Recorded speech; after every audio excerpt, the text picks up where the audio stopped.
ana wurin wa'azi she na ce mai zan kewaya, she an ka haɗa ni ɗan agaji na je na kewaya, she ga wata yariya tana cikin hijabi da ta wurin wa'azi, wallahi da waƙa take tafiya, anwanwa dobe ni, anwanwa dobe ni, anwanwa dobe ni, odobe ni, kuma yariyar musulma,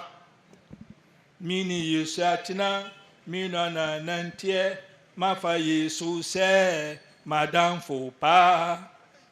inna lillahi wa inna ilaihi raji'una. Iyan musulma ta ce mata ke zo nan, ya sunan ki, ta kira sunan, kike anwanwa dobe ni wai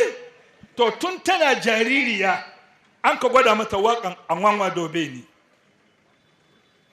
Kisa Allah subhanahu wataala yace wal walidatu yurdi'na auladahunna haulaini kamilaini liman arada an yutimma rada, amma shi Allah yace wa alal mauludi lahu rizquhunna wa kiswatuhunna bil ma'ruf.